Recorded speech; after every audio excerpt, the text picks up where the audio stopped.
Throughout 2025, I discovered quite a few songs for the first time, and a lot of those songs have since become significant to me for a variety of reasons.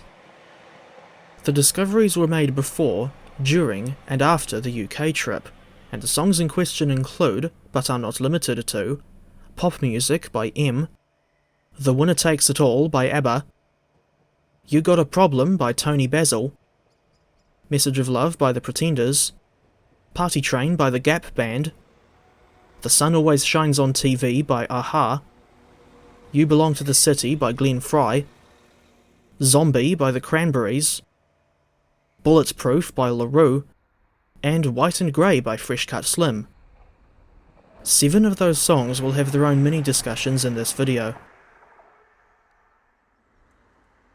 I intended to make a general highlights video later in December, but I decided to split the song discussions off into a separate video because it would make the main highlights video considerably longer than what it's already set to be. As I did for the dedicated reviews of a quintet of songs from Tony Basil, I won't be playing any clips of the songs I'm about to discuss for the sake of avoiding copyright issues. Quick word of warning, this video contains occasional swearing. I distinctly remember the day when I rediscovered Bulletproof. It was on the 13th of February, and I had just seen a trio of EF electric locomotives at the Collins Road level crossing on the southern edge of Hamilton. We were listening to a radio station named Channel X as we drove away towards Pukekohe, and Bulletproof came on the radio not far away from the crossing. I could have sworn I remembered hearing the song before, but had no idea what its name was until I looked up the lyrics, which appear to be about moving on from bad relationships and a determination to avoid repeating past mistakes, especially if the chorus line's anything to go by. As for the music itself, it's very synthesizer heavy to the point where I don't think any real instruments were used. Normally, I prefer older rock or new wave songs, but I sometimes like to broaden my horizons to more recent stuff. Bulletproof was recorded in 2009. I have a particular memory involving Zombie, a song recorded by the Cranberries in 1994. On the 22nd of April 2025, we were in an apartment in the village of Dalston, Cumbria for the night, and after hearing Zombie on one of the British radio stations earlier in the day, I did some digging to find out what the song is about. It was written by Dolores O'Riordan, lead singer of the Cranberries, in response to the Warrington bombings of 1993. This was back in the days of the Troubles, and from what I gather, the song's title is a metaphor for mindless violence. Zombie runs for 5 minutes and 6 seconds, with the last minute and 25 seconds being a long instrumental outro. It's a very heavy song, not just in terms of its subject matter, but also because of the instrumentation, which features distorted guitars and a slow but grunty drum track. In contrast to the raw fury of Zombie, the next song I wanted to discuss is a goofy little thing recorded in 1979.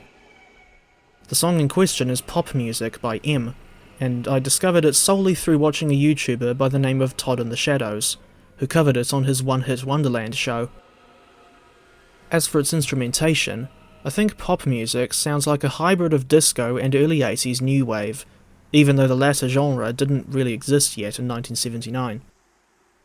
I don't know what to say about the lyrics, aside from saying that they're mostly nonsense to me, although I noticed references to the Rolling Stones and the Beatles in the third verse.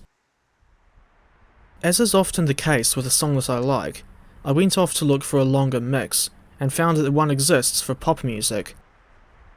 The single version is only a measly 3 minutes and 22 seconds long, but the album version goes for 5 minutes. I will always associate pop music with my trip to Auckland in August 2025, as it was on the first night of said trip when I came across Todd's video on the song. 4 years after pop music, along came Party Train by the Gap Band. I discovered this song through pretty random means, when I saw it shared by Tony Basil on her Facebook page. She often shares videos that feature people dancing, and one such video was the music video for Party Train. I find it so bizarre that the song starts out with sounds of a steam locomotive puffing along at speed, but at the same time, the use of railway sound effects is, for want of a better word, intriguing. The song has a decent groove, and I can imagine people using it as the base of a dance routine. In saying that, I'm not a dancer myself, nor do I have any intention of becoming one. I guess the only thing I don't like about Party Train is just how repetitive it gets following the first chorus. I think it would have worked better if it was around 3.5 minutes, instead of going on for the better part of 6 minutes. Meanwhile, Aha's The Sun Always Shines on TV is nowhere near as heavy and thought-provoking of a song as Zombie, but is still pretty fucking impressive in its own right. I discovered it on the afternoon of the 5th of October, when we were driving back from Helensville after seeing DC 4260 at the railway station. The situation with the Aha song reminds me of the incomparable Over My Head by Tony Basil, in the sense that both Over My Head and The Sun Always Shines on TV were not as big as another, more well-known song from their respective artists, but in my view, they're better than Mickey and A Take On Me by a considerable margin. I like how The Sun Always Shines on TV, that name really doesn't roll off the tongue all that well, starts off at a relatively slow pace, then after Morten Harket, the lead singer of Aha, sings the first chorus, there's an intense build-up before the music breaks into a full-on roar out of nowhere. I prefer the extended mix of The Sun Always Shines on TV, which goes on for 8 minutes and 26 seconds, and needless to say, I am of the opinion that it's a shit ton better than the overexposed Take On Me. I generally don't care for the Eagles, especially that one particular recording of theirs from 1976 that I dare not mention by name, but there are a few songs from some of the band members' solo careers that I like. One of the songs in question is Glenn Frey's You Belong to the City, a song that was recorded in 1995 specifically for a teleprogram called Miami Vice. I recall hearing You Belong to the City for the first time on the 21st of October, when we were at Hamilton's Frankton station watching the trains go by. I'm not sufficiently familiar with the song to comment on the lyrics, but I will say that, if his performance on this song is anything to go by, then Glenn Frey was a good singer, and I particularly like the saxophone work and stomping or shuffling drum track. Speaking of the saxophone, I swear that the way it sounds in the intro, before the drums kick in, reminds me of Your Latest Trick by Dire Straits. And I swear there was at least one other song that it reminded me of, but I can't remember which song that was.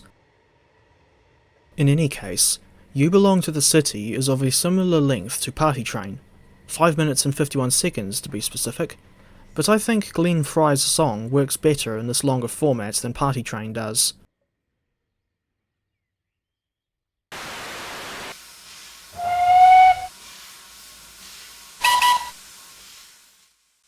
The last song I want to discuss today is You Got a Problem by Tony Basil, recorded in 1981 and included on her Word of Mouth album alongside the monster hit Mickey. The song title is grammatically incorrect. It should be written as U-GOT space A problem, but instead it's written as U-GOTTA problem, which really confuses me because the word problem is not a verb. In any case, You Got a Problem is not a Tony Basil original, but rather a retitled cover of the Devo song Pity You. You can find a music video for Tony's version on YouTube. It was made for the first of her 2 BBC special programs, but it's only a measly 2 minutes and 56 seconds long, and although the song was released as a single, it didn't chart anywhere, thus suffering the same unfortunate fate as Tony's latest song, Do You Wanna Dance? The album version of You Got a Problem runs for 4 minutes and 34 seconds, but there's an extended mix that goes for 6 minutes and 50 seconds. Although I prefer real drums over drum machines, I still like the percussion in You Got a Problem. I don't know how to describe it, but there's something about the drum track that just works. I also like the synth lines because they paint an image in my mind of walking along a path under some trees at night, and looking up to see various multicoloured lights in the trees. Upon looking closer into the lyrics, I noticed a recurring theme involving 3 or 4 syllable words ending with action. Something clicked from the moment I realised that the word obsession is there in You Gotta Problem's lyrics. The song is about the singer expressing pity for another person and their destructive/obsessive relationships or habits, and I realised that I can relate to these lyrics better than I could have ever imagined. When Tony sings "You Never Get No Satisfaction," that reminds me of it reminds me of the Rolling Stones first and foremost, but it also reminds me of my tendency to see things in a negative light and struggle to acknowledge the positive things. Whether or not that'll ever be fixed remains to be seen. After that big revelation, I now consider You Got a Problem to be an analogy of me and my ongoing mental health struggles, even without the Tony Basil phase in mind, although that was a contributing factor, I'll admit.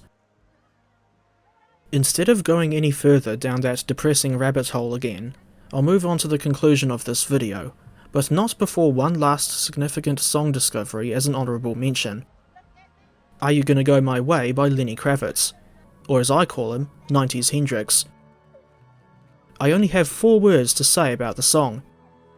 That riff is goated! This concludes a discussion of 7 significant songs, or as a snake would say, 7 significant songs that I discovered in 2025. Only now have I just realised that LaRue's Bulletproof was the only 21st century song in that list.